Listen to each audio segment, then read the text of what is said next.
Hello, everybody. Welcome back to Cake Bites. I'm really excited for this week's episode, but I feel like I say that every week. Um, and honestly, it's just because I'm excited about every episode. But this week I have Simon Coe. So Simon's worked on these relatively unknown franchises you've probably never heard of. The first one is Guitar Hero, and the second is Call of Duty. And so he's here to talk about his time working as a concept artist and kind of how he got to working on games from art school. And then we talk about his most recent foray into virtual reality and kind of the differences between working for a AAA company and starting his own game development studio. So honestly, without further ado, here is Simon Coe.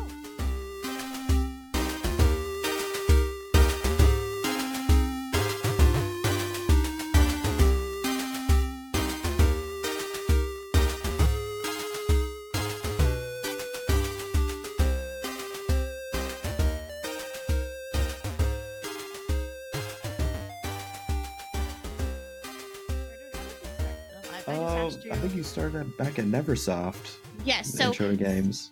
Yes. So I feel like my first question really is, when I was looking at your portfolio, I noticed that most of your game titles really fall in the AAA category, really big franchises that have sold a lot. Did you start working with AAA games, or was that like a progression that you made? Or, I mean, how did that start? I think it would make sense to start at Art Center. Art Center College of Design school out there in Pasadena. They're known for, having some pretty big name alumni. And because of that, they've really established kind of a pathway to some really big franchises, whether you're in product design, film, car design, or video games. There's a lot of alumni that have kind of paved the way to give us access as the next generation coming up to kind of have that alumni network to tap into. So it's not like we, as alumni really, start just blasting on applications. We were like, oh, hey, our instructor is friends with, George Lucas, right? Let's hit him up and see what he's doing.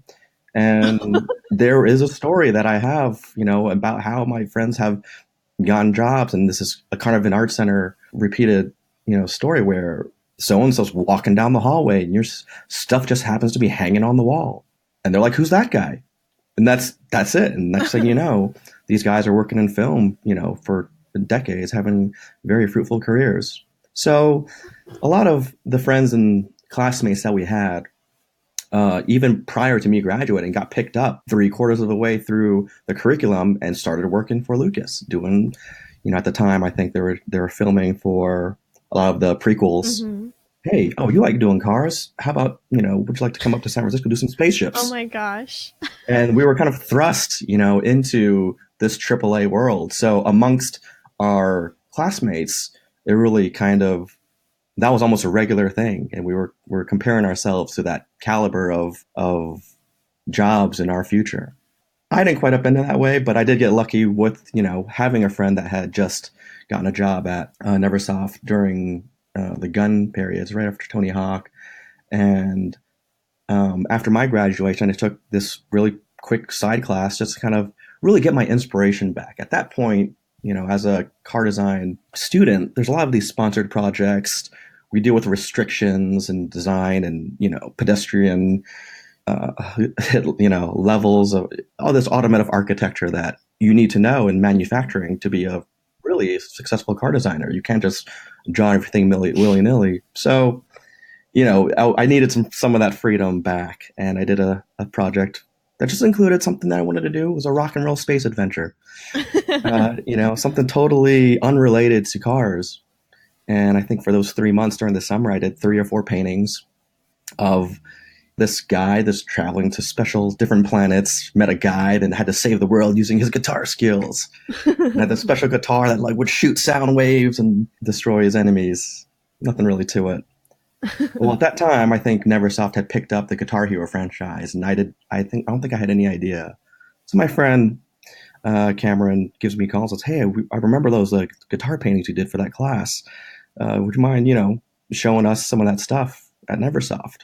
and I got an interview and walked in and showed them some stuff. Amongst all this, my portfolio at that point was a lot of industrial design. I had no idea where I wanted to go. 2007, 2008, economy was tanking. Nobody even came to see the shows. Wow. So as a graduate that's looking to work at a company like BMW or Nissan or Toyota, it's like these guys aren't even showing up to look. I switched gears about maybe, I feel like 7 A's through the curriculum, which is kind of a risky move to switch to this newly entertainment track they had just did in a beta phase there at Art Center, and I jumped in. I was like, this car thing it's kind of a tough bet. 2008, and I was getting bored of it and wanted to design some robots, and just switch it up. So the path at that point was still very unsure. So I said yes.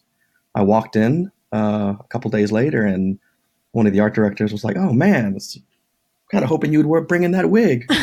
And I was like, "What are you talking about?" He's like, "Well, the wig on your face," or at that time, MySpace. So that's dating me back a little bit. And I totally forgotten that at that point, I was such a huge fan of the game prior to even hearing about Neversoft. I think this was when Harmonix still owned it. There was my profile image was me in a wig holding a Guitar Hero guitar. I just loved it so much. So they loved my 4 pieces of work, and I think I started the next week. So what did you do for Guitar Hero? Like how many titles did you work on for them? I showed up right at the end of Guitar Hero Aerosmith, so I got to dabble in that for about a couple of weeks, and then that immediately jumped onto Guitar Hero World Tour, which really was I would say my first, full experience participating and contributing to that project. And then after that, it was just tide after tide of Guitar Heroes. Everything from, I don't know if you saw my resume. There were so many afterwards. Guitar Hero Metallica, Band Hero. There was Guitar Hero 5, Warriors of Rock, and we were cranking them out pretty quickly. Yeah. And a lot of my contribution to that was environment design and a lot of the light shows. Oh. So if anyone has played that before, a lot of the on-screen visuals is the track and the buttons coming down the screen, and everything like the characters and environments and the light shows kind of show up behind that. Yeah. But to that note, it was really my first job. I have no experience in lighting design. I didn't work at the House of Blues or anything, but that was now my job. And it was pretty interesting because I learned so much about the music industry, about music in general. And, we had a lot of popular faces showing up at the studio unannounced. Wow. So it was a kind of cool experience for a new grad. And by new, I was not that old. I mean, not that young. Put it that way. Yeah. And so how long did you work for them for? And did you, because I also know that you worked on a couple Call of Duty games, right? Which is like those were the titles that first caught my eye. But I played Guitar Hero. I was garbage at Guitar Hero, but I loved Guitar Hero. So I wasn't sure how you managed to bridge that gap between those two games or those two companies, or because I wasn't sure it was Infinity Ward that you worked for the Call of Duty games, right? Well, it's a really interesting story and a really interesting point you bring up because, going back to prior working at Neversoft, my background was vehicle design. And in that practice, I really honed in just hours and hours of sketching, form. So Neversoft, after the Guitar Hero franchise kind of dwindled, we kind of at that point had proven our abilities as an Activision company to Activision. And the Call of Duty franchise at that point was, it was in its peak. It was after Modern Warfare 2, Modern Warfare 3, and they were like, hey, we have these other Activision studios that are working on Call of Duty, and I think they need some help. Would you guys be interested in helping them out? And I didn't know anything about these conversations because we were still in development for Guitar Hero. And I remember one day my art director came up to me and said, hey, stop what you're doing. We're wondering if you could draw draw a helicopter. I was like, oh, yeah, this is kind of a weird question, but sure. Yeah, so I banged out the baddest ass helicopter I could think of in, a couple minutes and did all the wings and really kind of made it as cool looking as possible. He's like, oh, cool. Takes it away. Didn't hear anything. Didn't know what was going on. I was like, this is kind of odd. Why are they asking me that? Well, sure enough, I think a couple weeks later, the announcement was made and I made the cut. Others weren't so lucky. Wow. You're trying out for a team didn't even know you're trying out for. Yeah, so it was some interesting times, either a lot of people, made the transition or they kind of got cut loose and it was kind of really, really sad time, I think, for us, but great for Neversoft. We had a lot to learn as a studio going from music games to now the top, arguably the top first person shooter in the world and learn it fast because these fans are, they're not messing around. They have some pretty high expectations from all the great work done by the Infinity Ward and Treyarch and these major Call of Duty studios. Definitely. I've mentioned this before on my show, but I worked in a video game store while I was in college, and I actually worked through both the launches those titles that you worked on. But I really feel like Call of Duty is one of really the most pervasive titles in really gaming. Like it's one of the titles that grandmas could remember when they would come in. It was just one of those franchises that everybody played. Or everybody knew somebody who played or their kid played. So I can't even imagine what it felt like to kind of be thrust into that opportunity. So you said that you had a background in vehicle design art, but did you have, I don't know how different aviation is to that or weapons, or if you had really any experience in weapons, but was that another job where you were doing a lot of learning on the new job? Absolutely. And one of the things that I was able to use for my education was whether it's a car or a gun or a spaceship, these things are products that are designed for a client, have a specific purpose, need to have a specific process of manufacturing, and ultimately, looks a certain way for a reason. So that translation was pretty natural. And in fact, I think a lot of the alumni there that actually don't make it into the car industry, which is rather rare. It's rare to make it in. You think about it, how many car companies in the world and how many of those need a designer? You could have a company, as large as Toyota have a half dozen designers. Wow. So the output, the saturation is pretty easy to reach. So a lot of my colleagues and classmates, we went on to just doing, sporting equipment. It's the design process that we've learned is just widely applicable. It is difficult because we were asked to do some things that were not only have to serve a real purpose, but almost have to be not that real, but just fun and cool looking. So, depending on the task at hand, it could be an example would be Call of Duty Infinite Warfare. There were a lot of things that we had to make that for a world that didn't exist yet. Right. It was the future. And it's the future, but everyone has a different idea of what the future is like. So we had to do a lot of thinking about, designing for a world that doesn't exist. You can't do that unless you design the world that it's supposed to live in. And if I'm remembering the marketing correctly, it wasn't like it was this dystopian, crazy high-tech future. It was in the future, but it was realistic future. I don't know if you guys were working with like futurologists or anything like that. Maybe I'm making that up or I'm thinking of another game. But I was going to say, like, how is working on a like realistic future sci-fi concept? Yeah. Infinite Warfare, there's a lot of reasons why a lot of entertainment properties don't go down that road. Yeah. It's very difficult to do and it costs a lot of money. And when I say money, I mean, it costs a lot of time to think and develop these things that, I think if this game were to come out 20 years ago, we could kind of get away with a lot more, but the audiences nowadays are just so smart. We live in now a 4K world, right? It used to be 1080. So people you can see everything that you make in high detail.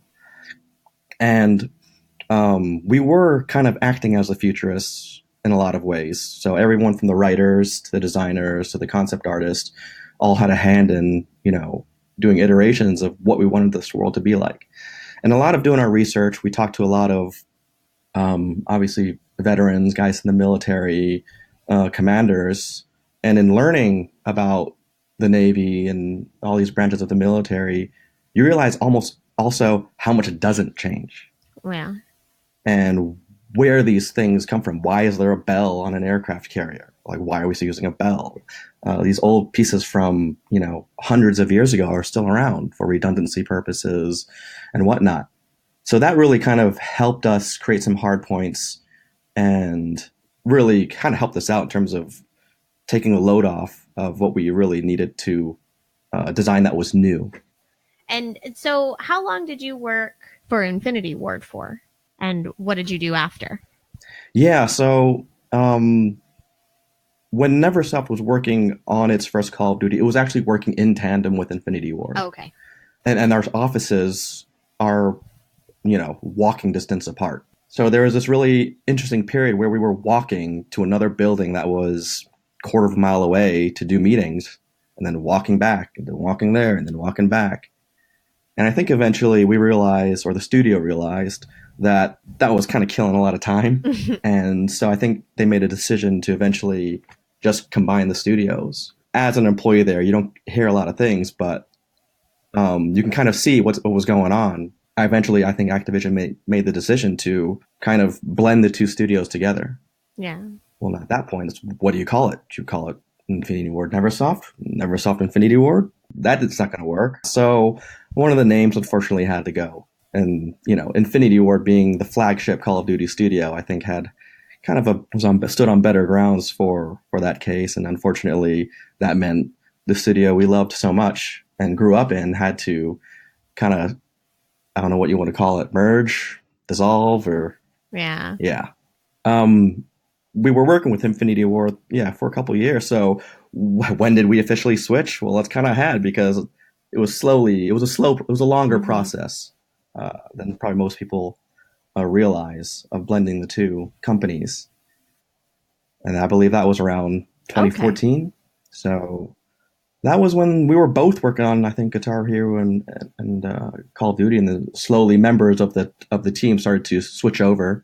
And before you know it, I think there was a really sad goodbye party, and then we just kind of put our head down and kept pushing. And after the Call of Duty games, did you continue working with them? I worked on Call all the way up until a little bit after of Call of Duty Okay. Infinite Warfare. So it was a really interesting project. The public kind of had interesting mixed feedback on it, but it is a business. I don't think sales were as awesome as they projected or as anybody wanted, and I think I was just part of the next round of layoffs, which is really a natural part of this industry. I mean, I honestly, amongst my colleagues and graduate friends, I think I probably had the longest run going on, almost 10 years at Activision. So, but it is what it is, and I took that as a really good opportunity to take those lessons and really, look forward to the next chapter, which I'm hoping we'll talk about, soon, which is virtual reality. Yeah, no, we can go straight into that because that's exactly where I was going. Because you are running your own VR company, correct? Running, I don't know what you would call it. Yeah, chasing, moving. It's like pushing. It's all of that. And it's really interesting because, I come from an art and design background. What do I know about starting a company or a business or virtual reality for that matter? Yeah. But it's one of those things that I realize is the perfect time to learn. And I love learning new things, and I've definitely loved the challenge of being an entrepreneur and iterating and improving on systems. And that's what really drives me. So, whether it's how to create a business plan or how to create a PowerPoint, I'm learning from square one. Mm-hmm. And so that's been a lot of my focus in the last couple months. Yeah. But so have y'all started working on any projects, or do you have anything in the works currently? yeah, so we have a couple projects in the works right now. We have a really small team, limited. We got some resources. Got an angel investor for our first round sometime last year, and are trying to build a prototype to hopefully, attract more investors and also get some other talented team members here in Los Angeles on board.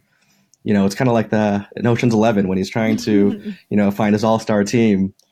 I kind of feel like I'm in that mode right now, but it's you start to wear different hats, and part of being a small team is being able to kind of like take the reins wherever that may be, whether it's finding candidates to interview, creating 3D assets, learning how to code for a little bit.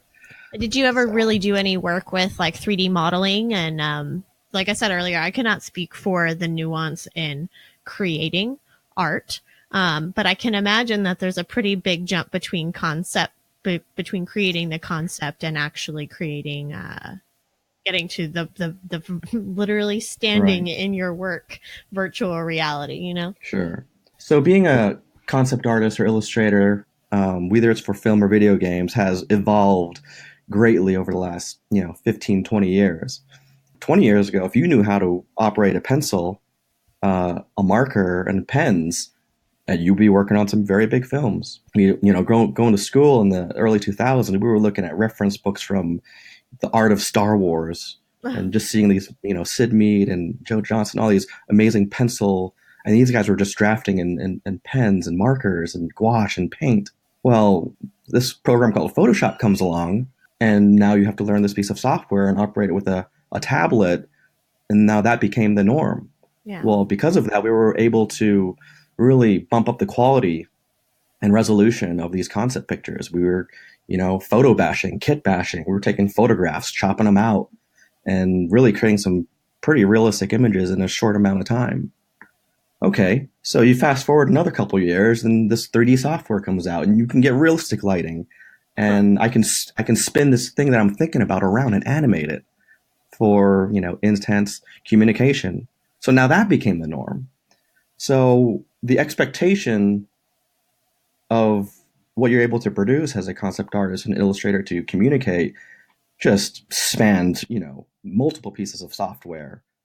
And a lot of students now have the pressure of learning all these things because that is now almost the industry standard.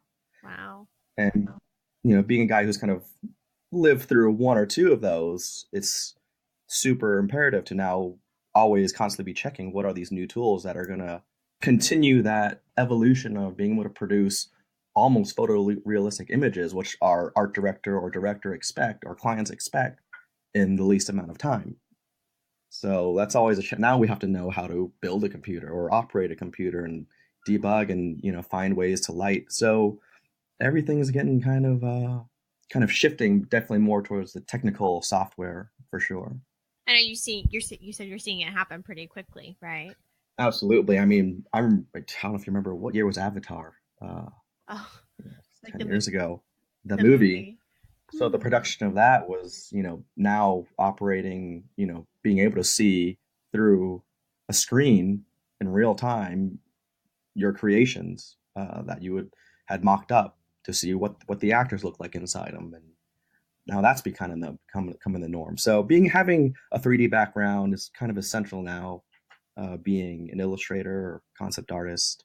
Now, what's also happening is with this round of new graduates and students is because they can make something look so real, the reality and being able to have a high quality finish on these concepts almost now is become more attractive than actually having good fundamental design. Wow. So you got to have a little bit of everything. It's You have to be like a real savant Renaissance man. savant Renaissance person, whatever you want to call it, because long story short, you are creating the vision of a project. You are giving this project life, whether it's a video game, movie, or short film. It's almost like it's almost magic in a lot of ways. You're giving what was previously just words on a piece of paper or a conversation into another step towards living, breathing, light, character, feeling, mood. And when you're working with the client, sometimes they forget that part. And they're like, no, we just why are you charging so much for you to make some pretty pictures? Well, it's more than that, it's and sometimes they forget and they need to be reminded. But I think a lot of concept artists that are out there also have to remind themselves, it's like, no, I'm not just being paid to be a wrist on and just, almost be like a translator. You're also adding something very significant that could mean millions of dollars for another project or sales. And depending on who you're talking to, they like the sound of that. Hmm. So I just realized I haven't even asked you. What's your virtual reality studio's name? So our company's name is Vrainiac. That's Vrainiac, Oh. kind of like Brainiac, but with the VR. Oh. Um, that was definitely the brainchild of my partner, and so I take no credit in that name, but I think it worked. It was appropriate and very unmistakable VR company. Definitely. And do you guys have? I'm not sure if y'all are working on anything now, but do you guys have some sort of direction that you are intending to take the company towards? Is there a particular like genre of games that you guys are looking at? I'm not really sure kind of what comes into setting up a studio, if that's something that you guys would be doing, or if you're just going to kind of hit whatever, Yeah, tickles your fancy at the time that you guys are starting production. absolutely. Now is like just a great time to explore. I think hardware is kind of on its last legs of almost being to that point where you can give this, experience to anybody, ranging from, kids to senior citizens, to that are just, highly impactful. But we're a couple steps away from achieving that, which is great for us to learn our lessons now as a software developer. So our kind of main focus is to create our own IP at the moment. We have, one project we're working on. I can't talk about too much right now, but down here in LA, there's a lot of VR companies doing all kinds of things, and we really wanted to take what we learned in AAA games and translate that. Obviously, it's not a direct translation because VR has its own different beast as well, and we're learning that, and we're looking forward to just be a really open to all kinds of software development for VR systems. I think we're kind of at a place where a lot of the bubbles kind of burst in terms of the hype. There's a lot of hardware companies that are looking for new software. There's a lot of consumers that are looking for new software, and Yeah. we want to be one of those people, that those companies. So are y'all working with a particular hardware? Or are you going to be developing kind of across the board? I know that there's like particular titles that are PlayStation VR exclusive, or so. What do you guys have a plan for Yeah, that? yeah. So from a marketing standpoint and sales standpoint, it it's tough all around right now. There's kinds of benefits and disadvantages to each one with the high end devices like Oculus and your Vive. It's not everybody has them. They're pretty expensive, but of those people that do have them, because they can provide a higher quality experience, there if there's good stuff on there, they'll pay good money for it. And we were learning that with some metrics, and with the mobile devices, well, everyone's got one in their pocket, and if not now, a year or two from now, everyone will have a VR capable device literally in their pocket. So numbers wise, you're potentially reading a larger market, but because of that, now you're dealing with Mm, also more saturated market. There's more guys from the mobile space moving into VR, and mobile, while large in quantity and numbers, the restrictions and the obstacles are super tough because you yeah. have this little chip doing a lot of work. So from a game development standpoint, there's a lot of optimization, and as as much as I can say as with a background of an artist, there's a lot of streamlining to be done. So we've learned that in the last couple months. But I'm just as a guy starting and something that he doesn't know. I'm just so looking forward to learning these things, learning what I don't know, and then learning what I don't know and I don't know. And I think that you once told me, you mentioned earlier that there's a lot going on in regards to VR in LA. I think you referred to it as the Wild West, is what Los Angeles is for VR. Can you talk a little bit more what it's like, kind Right. of being in the thick of a place where the industry is literally booming? Yeah, and I fail to realize I call it the VR Wild West. Some people call it Silicon Beach over here, which is kind of the name that is taken up. But being in it, just Los Angeles has boatloads of talent, and having these meetings with other investors and people, developers. It is just in the atmosphere. If you walk down the street, there's just people talking about it. We talk about it at bars. So I almost say it's become very ingrained in our culture because of the work that's being done around here. And there, if LA is great at anything, it's at setting trends and being at the forefront of all kinds of entertainment. So, but what does that word really mean? Virtual reality. What does that entail in terms of work, development, and how we consume it? Nobody knows. So while everybody knows it's kind of in the air and it's these buzzwords and everybody wants to get involved, those people, including myself, don't know exactly what that means and how that will play out. I mean, are there going to be virtual reality psychologists? Are there going to be virtual Definitely. reality tour guides? Like virtual reality writers, musicians? It's so new. We don't even know what it's going to be like. And I think the people that are just even dabbling at it at this now, we will be the ones helping shape it.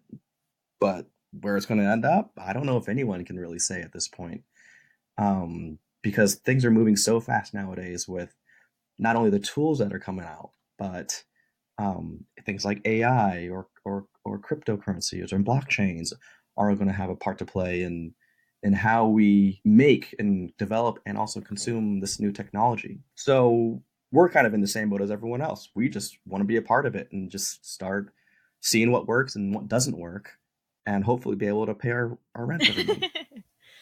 And are you guys going to be dabbling in anything like augmented reality or strictly virtual reality? Because there was virtual reality has definitely taken the forefront, but there was a little while there. Microsoft showed off the Hololens.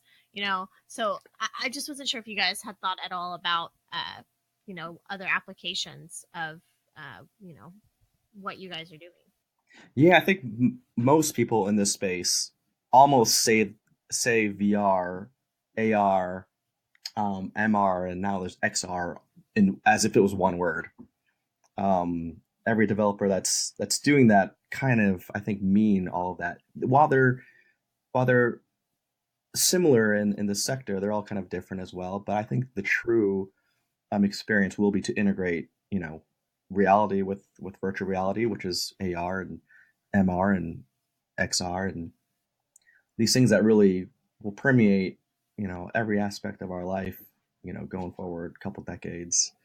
So, I think we do have an AR game also in the works, and also working towards AR experiences with other developers, and obviously that entails a huge hardware develop side of it as Definitely. well. And do you have any experience with augmented reality? Yeah, so my background is not Mm-hmm. a programmer or I don't have any technical, expertise in any of Mm-hmm. this. Where I kind of come into play is just a person with a vision, and that's about it. And there's definitely a lot of learning that we need to do. But even being able to direct a project like this from either an art standpoint or an experience standpoint is something that I've been just a fan of, all these years. Even as a kid growing up, when you wanted to do art, you I was told, okay, so am I going to be an architect or a graphic designer? Graphic design at that Mm-hmm. phase was very new. Nobody knew what you should go into. I had like my college advisors had no idea what advice to give me. My parents had no advice what to give me. Nobody until I found Yeah. Art Center and went to the student gallery, and it was like, boom, this is it. This is the only choice. This is the only option I have at being satisfied of with where I want to go. So with that attitude, I'm taking that into this new voyage of mine into VR and AR, and really doubling, tripling down on what I was passionate about as a kid, as a person, even underneath being a concept artist for a video game company. if it goes beyond games, I'm all for it. Absolutely. That's okay. 100%.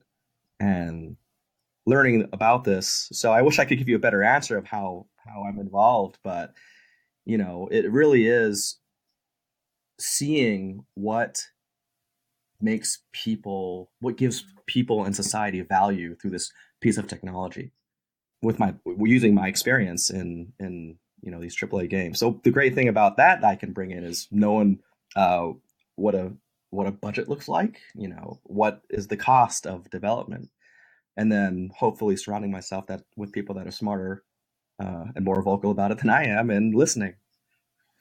Have you found that there are any significant roadblocks in going from AAA to indie? Because I can imagine that that's probably difficult. Well, for one, you don't get the luxury of unlimited funding. I don't mean unlimited, but like hundreds of millions of dollars, right? Which would be awesome.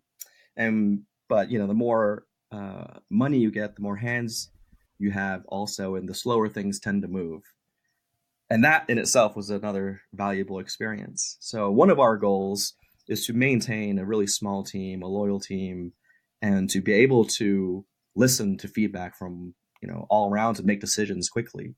I think anytime you have more hands on deck, it's just inevitable that things take longer and there's more meetings and more people want to have their say, and that takes time, and time is money. So with a small team, we're able to move a little quicker, make decisions, but also we don't have that luxury now of $100 million marketing budget. We kind of got to be more creative. We have to do grassroots. We have to start earlier and build a fan base before we even release a product. Well, now what does it take to build that fan base 6 months before you release something? What are they interested in? Consuming your Twitter, your Instagram, your Facebook post. What will keep them engaged? And part of my thinking about that area is tell the human story. Underneath being a VR company, we are a company, and to have a good company, you have to have good people with good relationships, and that was something that was really hard to implement in a large company. And I was not that I was never in any managerial position at these large companies, but it was something that I realized as a artist, as a developer, as a person, just kind of was soul crushing in a lot of ways. Uh, and I understand, these companies have their reasons, but something that I needed for myself was to be able to iterate, to solve a problem, to simplify it, and then to share it with others. And in a large company, a lot of those voices just get ignored or muffled, and it can be hard to kind of for a person who's itching to improve to not have that freedom or opportunity. Definitely. Is there a place where people can follow you guys? I know that y'all aren't really talking about your projects that y'all are working on at the moment, but I wasn't sure if you've got, your social media channels set up so that people can follow you guys and what you're doing if they're interested. Yeah, our website is www.vrainiac.com. It's sort of a splash page right now for our company, and so far showcases just our values, a little bit about the projects we're working on, and we got our Instagram, we got our Facebook, Vrainiac and Vrainiac Studio. And I'll have links to all of them on cakebites.com in the show notes today. Things are we're kind of trying to get some content going, trying to tell our story, trying to find a voice. Things are kind of sparse at the moment, but I mean, if anyone wants to hear our story, we'll post as much of it as we can legally, and obviously we're not sharing too much. But this is it's something that I'm not going to lie. In my vision, I want to share the struggle. I want to share the story because I do forget that me and my partner, and anyone here in Los Angeles, we live in a kind of different world than the rest of the world. We are developing content, and kind of on your reference of Call of Duty, you drop that name anywhere, and they're like, "Whoa, you work on Call of Duty?" And you're signing autographs, and but the reality of it is long hours, and we forget that there's a perception about being a developer that is almost on the celebrity side of things. I mean, do you remember like Game Pro magazine, all these old games from Nintendo, you get the secret cheat code to see the faces of developers. I mean, what a treat. You saw the guys that worked on the game. That was amazing. And I forget that now, me and my colleagues and my classmates, we are those guys. We are game developers. And we forget how, it might look to the outside. You know, it's not all glory, but there is there's something to this experience and lifestyle Well, that is unique that yeah. people might want to tune into. Even now, single developer games, or even really small teams, people will flock to those indie titles that people really fall in love with. Personally, for me, Stardew Valley is one of my favorite games, and that was made by one person, Concerned Ape.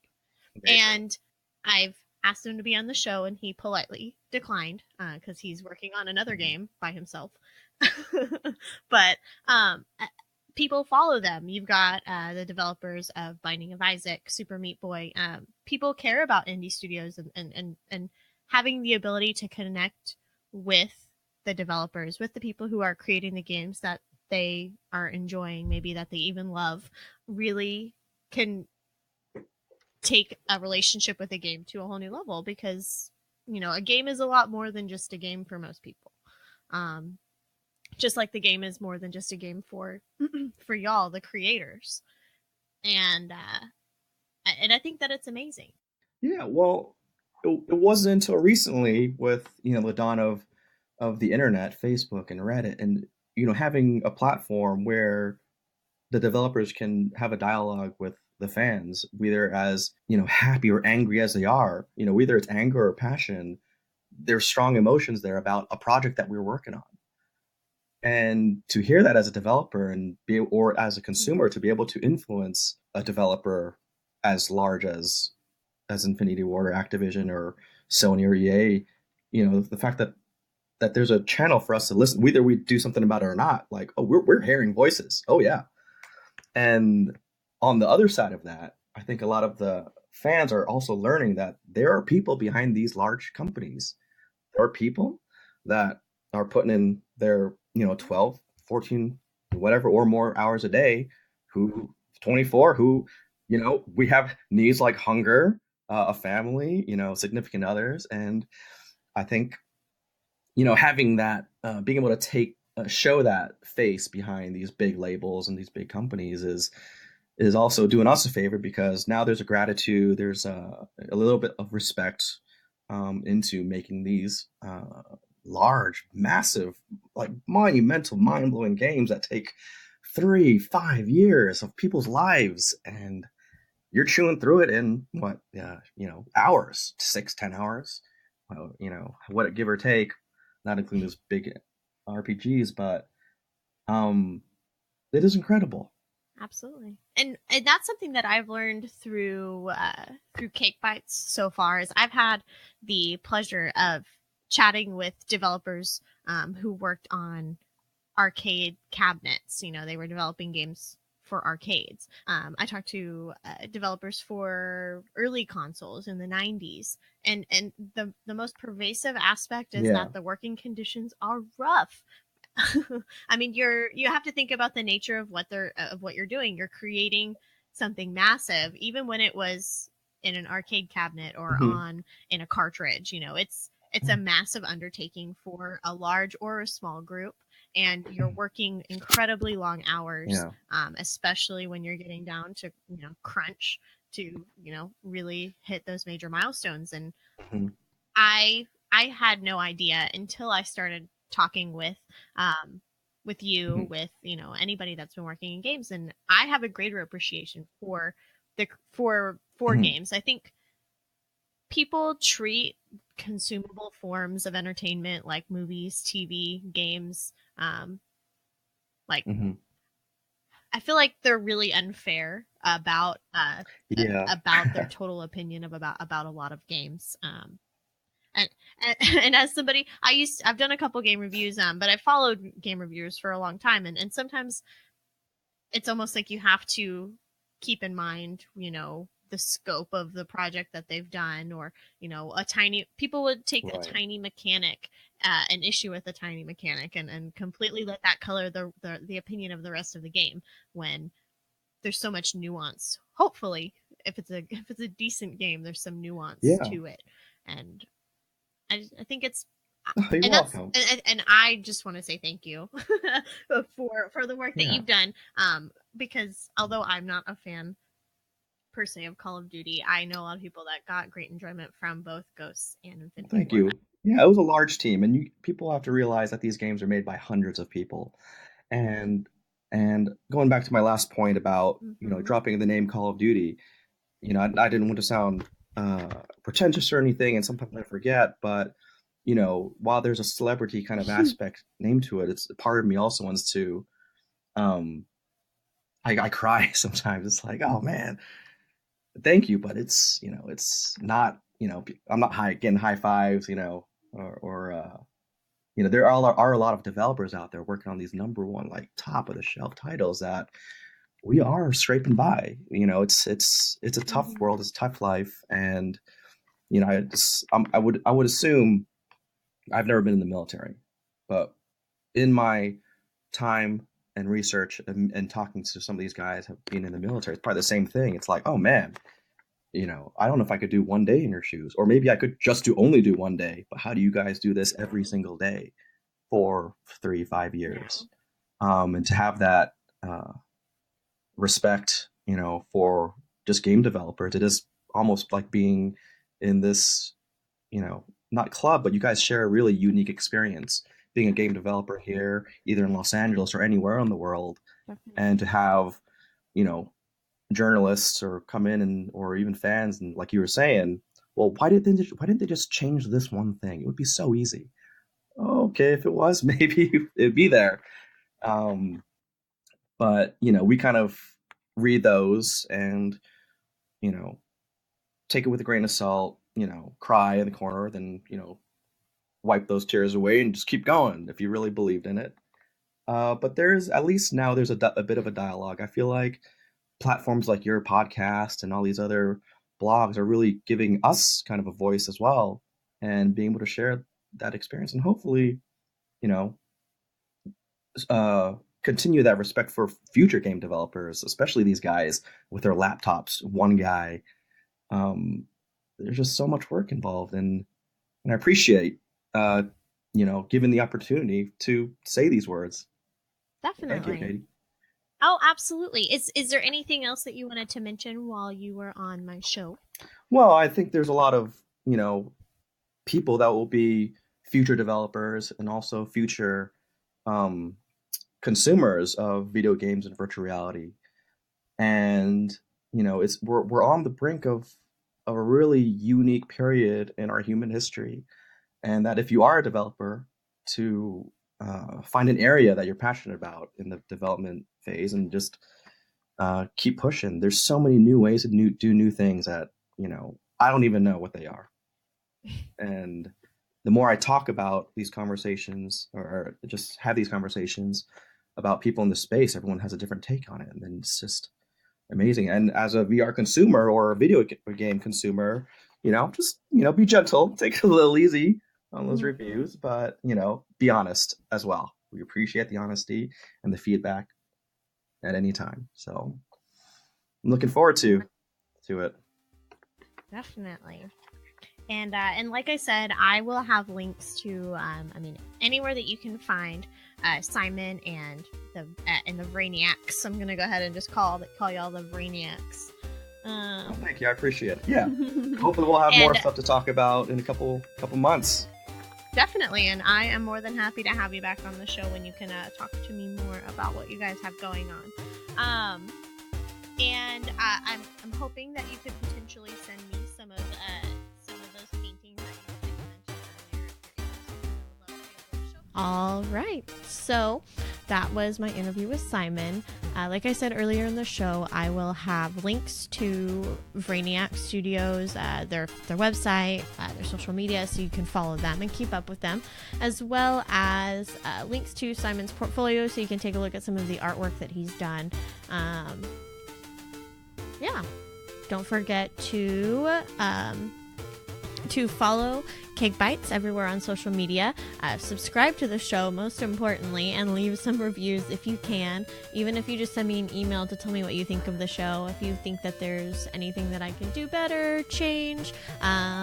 If you feel like you may be a good candidate for the show or know somebody who might be a good fit for the show, don't hesitate to reach out and tell me. Give me their phone number. I will give them a call, or I'll just slide into their DMs. It's whatever. It works too. So, yeah, I guess I'll see you guys next week.